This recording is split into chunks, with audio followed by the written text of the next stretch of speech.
ابن عباس رضی اللہ تعالیٰ عنہ فرماتے ہیں، بخاری کتاب التفسیر کے اندر سورت نوح کی اسی آیت کی تفسیر وہاں پہ درج ہے، یہ جو اللہ تعالیٰ نے 5 افراد کے نام بتائے ہیں قوم نوح کے، ابن عباس رضی اللہ تعالیٰ کہتے ہیں وہ بت جو قوم نوح کے اندر تھے وہی عرب مشرکین عرب کے اندر ان کی پوجا ہونے لگی، یعنی کہ جو گمراہ کرنے والا عنصر تھا پیچھے شیطان لعین جس نے سب سے پہلے نوح علیہ السلام کی قوم کو گمراہ کیا تھا، اسی نے اپنا حربہ ان کے اوپر چلایا، مشرکین مکہ کے اوپر۔ کیا کرتی ہیں؟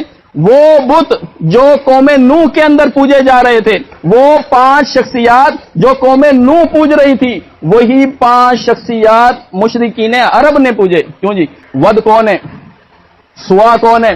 یغوث اور یعوق اور نصر کون ہے؟ یہ بتوں کے نام ہیں، یہ بتوں کے نام نہیں ہیں، یہ 5 نیک اولیاء اللہ تھے۔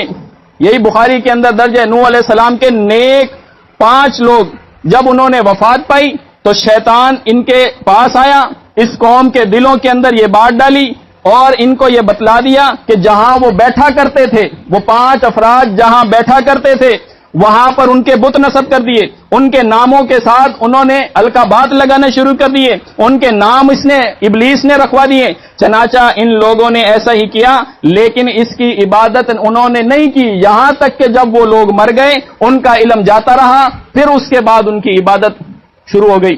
یہ 5 افراد ان کے بت بنے، یہ محض بت نہیں ہے، یہ خیالی نہیں ہے، اس کے پیچھے شخصیات ہیں۔ مشرکین مکہ خالی نرا من مانا بت نہیں پوچھتے، بت وہ بناتے ہیں جس کے پیچھے شخصیت ہوتی ہے، کسی شخصیت کی صورت تراشتے ہیں۔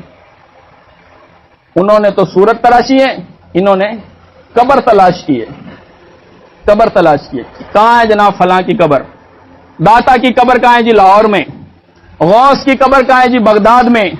مشکل کشا کہاں ہے جی؟ نجف کے اندر، کوفہ میں۔ اور اسی طرح غریب نواز کدھر ہے جناب؟ انڈیا میں۔ نظام الدین اولیاء، الگ الگ انہوں نے قبریں تلاش کی ہیں اور بت وہی ان کے ہیں۔ یہ کہنا کہ جناب وہ بت پوچھتے تھے، بت نہیں پوچھتے تھے، وہ ان کی لوگوں کے ساتھ وابستہ ہوئے۔ اور جب رسول اللہ صلی اللہ علیہ وسلم نے مکہ فتح کیا، اس فتح مکہ کے موقع کے اوپر رسول اللہ صلی اللہ علیہ وسلم نے حکم دیا کہ بیت اللہ کے اندر جو بت رکھے ہیں ان کو باہر نکالا جائے۔ فرمایا اس میں ابراہیم علیہ السلام کا بت بھی تھا، اس کے اندر اسماعیل علیہ السلام کا بت بھی تھا، اور تو اور اس میں مائی مریم کا فوٹو بھی انہوں نے لگایا ہوا تھا۔ عیسیٰ علیہ السلام کو تو مانتے نہیں ہیں، مائی مریم کا فوٹو لگایا اندر۔ آپ اندازہ لگائیں کیا ابراہیم علیہ السلام بت تھے؟ کس کو پوچھتی ہے قوم؟ قوم شخصیات پوچھتی ہے، محض خالی تراشا ہوا خیالی بت ایموجیز نہیں پوچھتی۔